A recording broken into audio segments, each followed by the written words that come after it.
Здравствуйте! В эфире информационный выпуск Амши Укшара. Я и мои коллеги расскажем вам о главных событиях дня.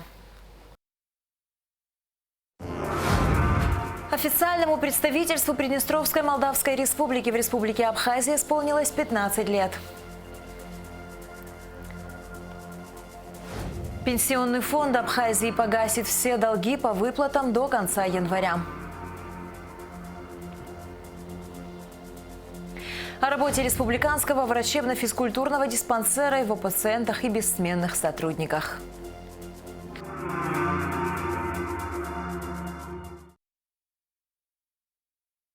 Центральная избирательная комиссия утвердила календарный план основных мероприятий по подготовке и проведению выборов депутатов Народного собрания. Выборы пройдут по мажоритарной системе. До 21 января должны быть опубликованы списки избирательных округов с указанием границ, численности избирателей и мест нахождения окружных избирательных комиссий и участков, которые должны быть образованы до 31 января. С 21 января по 10 февраля будет проходить регистрация политических партий, инициативных групп, выдвижение кандидатов. Регистрация кандидатов в депутаты завершится 2 марта. Выборы в Народное собрание Абхазии пройдут 12 марта. Будут избраны 35 депутатов. Во всех 35 округах утвердили те границы, которые были ранее. То есть ближайшие выборы, которые прошли, это были парламентские выборы, были в 2017 году.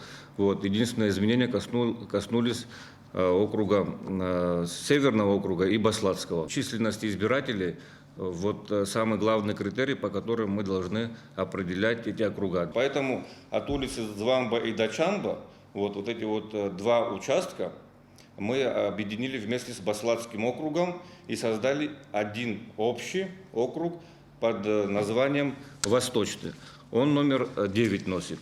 И пропорции, если раньше было 5800 и 1800, то сейчас где-то по 3500 наших избирателей. И географическое удобство, и пропорции по избирателям. Я думаю, что в этом вопросе мы максимально выдержали те нормы, которые предписывают наше законодательство. В Общественной палате Абхазии продолжились консультации лидеров партий и общественных организаций по обсуждению путей выхода из политического кризиса. На этот раз во встрече приняли участие руководители форума народного единства Абхазии и Единой Абхазии. По окончании встречи секретарь Общественной палаты Гули Кичба, секретарь Совбеза, председатель партии Единая Абхазия Сергей Шамба и председатель форума народного единства Абхазии Аслан Барцыц рассказали журналистам об ее итогах. Сегодня очень был результативный разговор, конструктивный, очень наболевшие, все вопросы были очерчены. И все хотят только одного, чтобы в стране было спокойствие, была стабильность. И дальше мы поэтапно двигались, решая, конечно, очень большие, глубокие вопросы, которые стояли и будут стоять перед нашим народом, но чтобы это был какой-то консенсус в разрешении злободневных наших проблем и вопросов. Сегодня речь была о том, что нужно найти пути выхода из сложившейся такой кризисной ситуации во взаимоотношениях политических сил в стране. Были высказаны пожелания, чтобы Общественная палата посредником выступила в этом вопросе и предложила какой-то свой проект документа об общественном согласии. Мы за то, чтобы был диалог, мы за то, чтобы прийти к каким-то общим правилам политических взаимоотношений в нашей стране. Будем поддерживать такую линию. Инициатива, нам кажется, своевременная, и мы будем участвовать в этом процессе. Общественная палата абсолютно, чувствуя свою ответственность перед государством, перед обществом, взяла на себя такую роль посредническую. И в этом плане работа Общественной палаты является конструктивной, потому что она направлена на сближение позиций и политических партий, и власти. На сегодняшний день мы констатируем, что страна находится в тяжелом политико-экономическом состоянии, и заинтересованы абсолютно все стороны в том, чтобы преодолеть существующий кризис. Здесь нет никаких значит, подводных камней как бы за этим не кроется. Здесь, на этой площадке, мы абсолютно прозрачно и абсолютно то, что мы имеем мысли, мы озвучиваем. На сегодняшний день мы готовы, уже переданы в органы исполнительной власти, в частности, насколько я знаю, вице-президенту, вот этот документ, соглашение, меморандум, в котором отражены основные наши принципиальные позиции.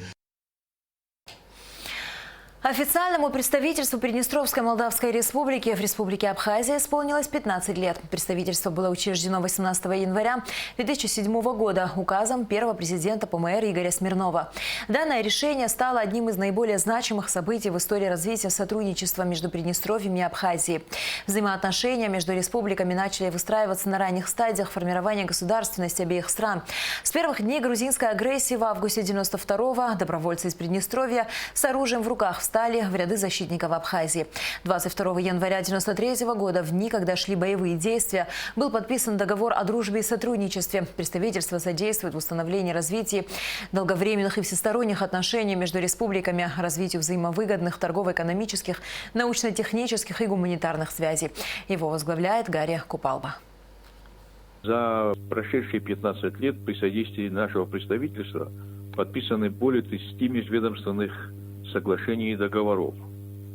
Установлены побратимские отношения между столичными городами, это городом Сухум и Тирасполем, между Ачимчирским районом и городом Бендеры, Гудаутским районом и Дубасарским районом.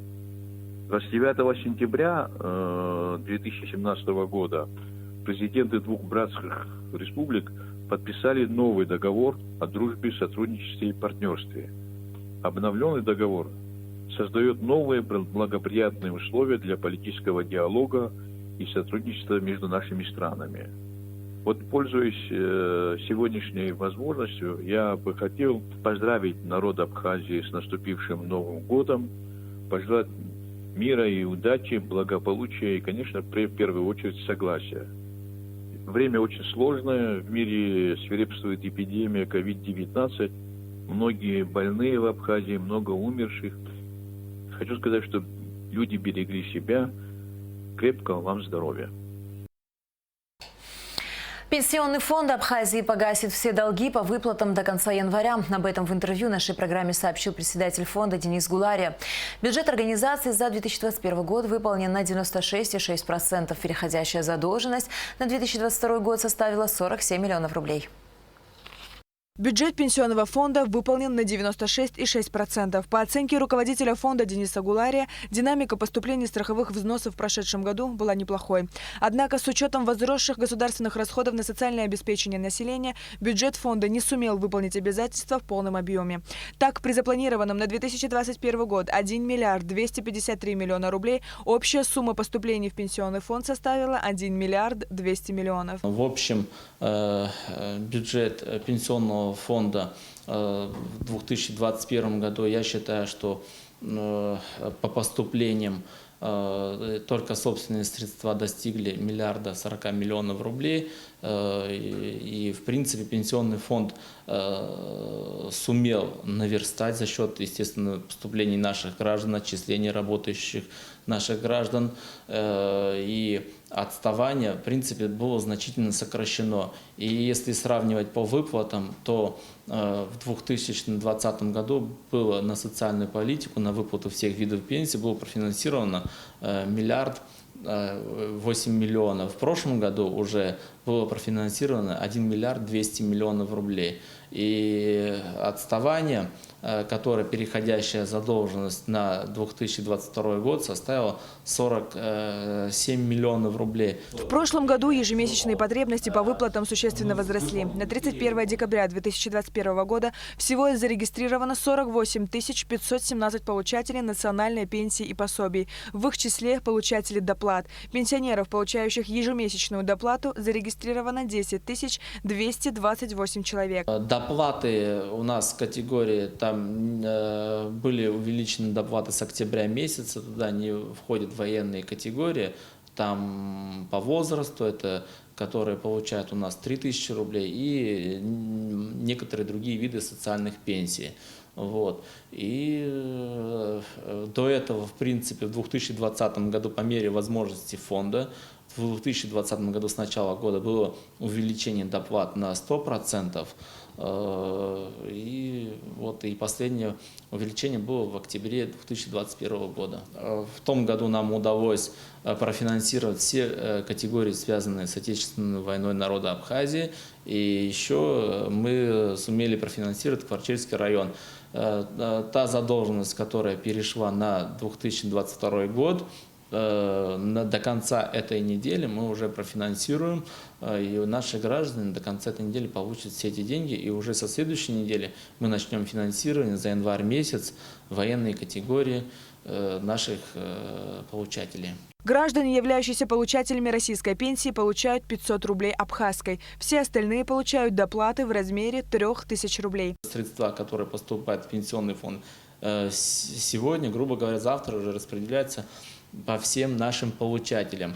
Учитывая, возмущаться это можно, но, вы знаете, у нас 48 тысяч человек получателей, а официально работающего населения, которые делают отчисления страховых взносов, около 41 тысячи человек. Это говорит о том, что тут дисбаланс, и получать высокие пенсии в тех странах, которые получают высокие пенсии, должно и количество работников соотношение должно быть гораздо больше, и заработные платы, с чего делают отчисления, должны быть гораздо больше. Если мы хотим получать больше пенсий, нам нужны больше рабочих мест, достойные заработные платы. Мы должны рационально использовать те средства, которые поступают в пенсионный фонд. И те, кто не получают последние годы, не назначаются российские пенсии, их людей количество у нас увеличивается с каждым годом.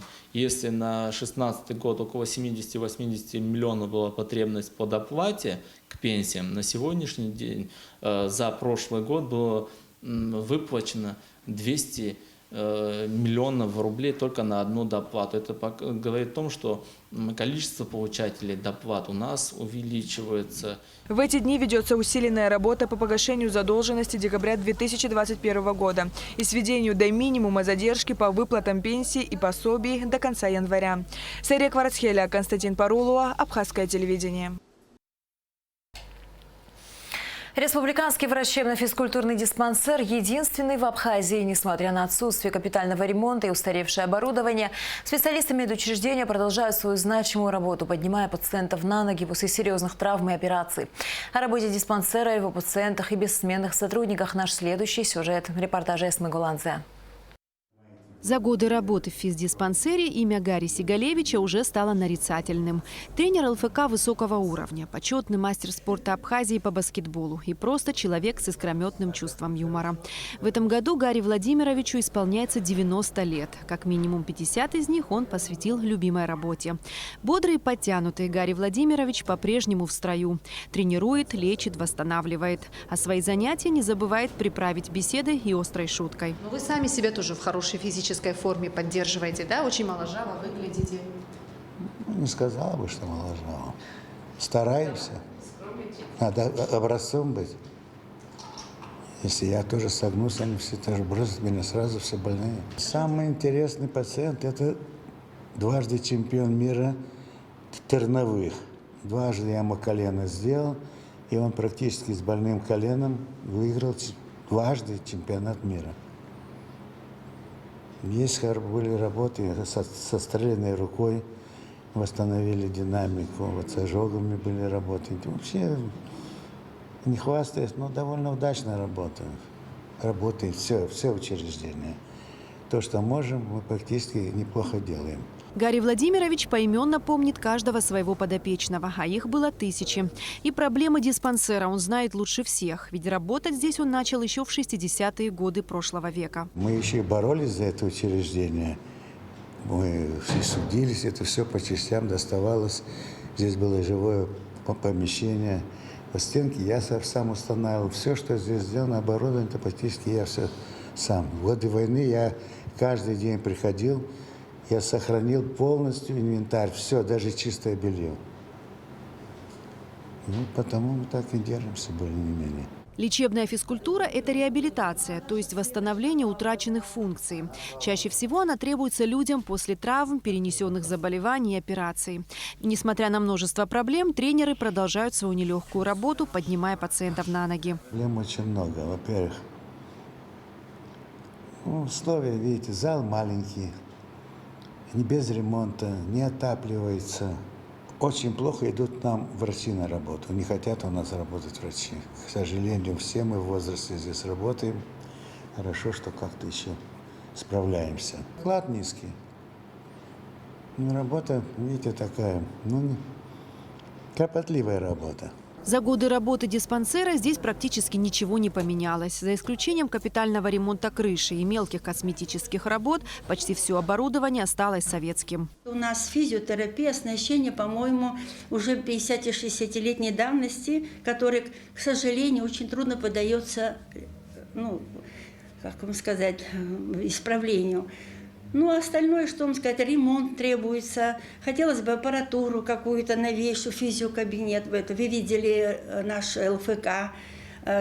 Прекрасная там шведская стенка, но стена, вы смотрели, она практически уже, сколько раз мы ее стараемся реставрировать, желательно, конечно, чтобы капитально нам что-то бы сделали. Республиканский врачебно-физкультурный диспансер единственный в Абхазии. В зимнее время года сюда ходят до 50 пациентов в день, летом в 2-3 раза больше.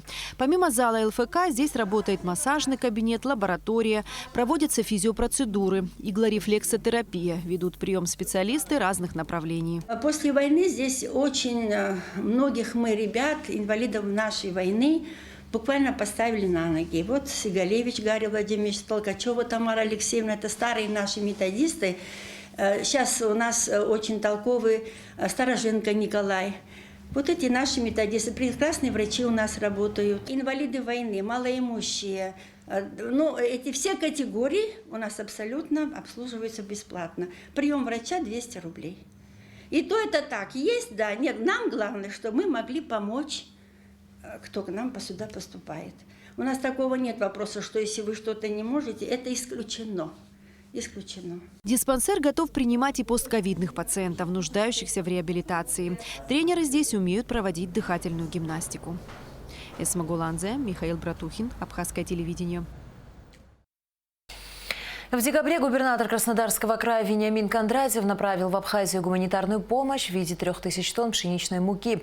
Ее раздают населению, в особенности социально незащищенным гражданам, семьям погибших и многодетным семьям. Сколько муки уже поступило, сколько еще ожидается и как идет процесс раздачи гуманитарной помощи, выясняли наши корреспонденты. Алики Трапши, репортаж. 3000 тонн пшеничной муки, которая поэтапно поступает в Абхазию, это жест доброй воли губернатора Краснодарского края Вениамина Кондратьева. Решение об оказании гуманитарной помощи населению нашей республики было принято в результате личной встречи президента Аслана Бжани с губернатором. Так как Абхазия не является производителем пшеницы и всю муку закупают, он решил оказать помощь в виде пшеницы.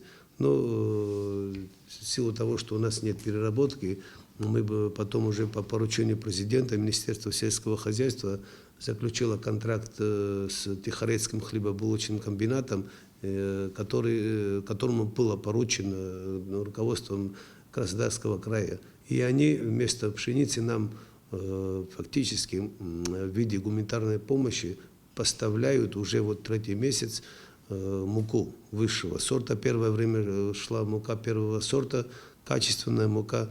Для этой цели, для этого проекта Тихорецкий комбинат закупил определенное количество пшеницы, переработал, перемолол и не складывая, не храня в складах, прямо на вагоне отправляет к нам в Абхазию. И поэтому у нас вот каждый день по мере поступления мы принимаем и распределяем по районам. В республику уже доставлено 22 вагона муки. Ожидается примерно еще столько же. 3000 тонн муки с транспортировкой обходится в 70 миллионов рублей. Все расходы на себя взяла администрация Краснодарского края. Печально, что любое позитивное событие в наше время может приобрести политический окрас. Так, в обществе муссирует сомнение, что данная гуманитарная помощь несет в себе политическую подоплеку. Беслан Джопа особо подчеркнул, что это не соответствует действительности. Там новый руководитель Вениамин Кондратьев, который в Абхазии еще никаких деловых контактов не было. Он не является инвестором, он не претендует ни на какие недвижимости, земельные участки, и, как это любят говорить наши сегодня.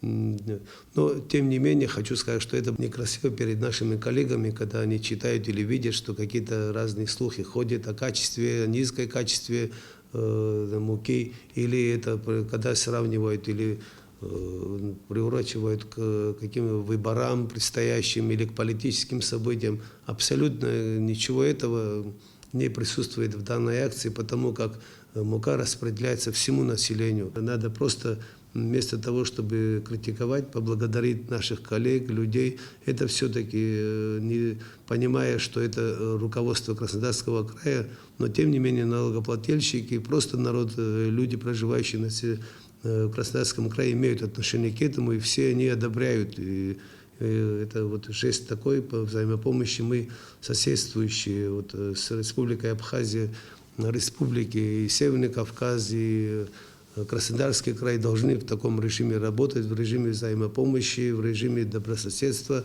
Из 22 вагонов муки по 5 распределили Гудаутскому и Ачимчирскому районам, 3 вагона Гулрыбскому району, Сухумскому и Ткачалскому по 2, в Галский и Гагарский районы доставили по 1 вагону муки. Вся гуманитарная помощь раздается главам сел, которые затем распределяют ее между жителями, малоимущими и многодетными семьями, семьями погибших и ветеранами войны. Дифференцировано все было по определенным категориям граждан. То есть самое первое, на что мы смотрели, то есть первые списки у нас, первая партия была по многодетным семьям, то есть 3 и выше. У нас были такие, у кого и 5 детей. Мы не можем ему 2 мешка дать. То есть мы давали и 3 мешка, и 4 мешка. Далее пошли уже категории, скажем, нуждающихся.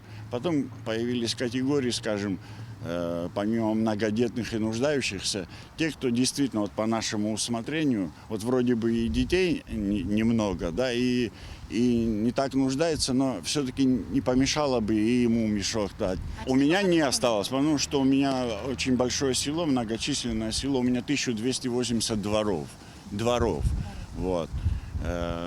Поэтому, естественно, там всем не могло хватить. Мы всего лишь пока раздали 80 с чем-то мешков. То есть мы сейчас ждем поступления. От того, сколько мы получим, от этого будет зависеть, как мы раздадим ее.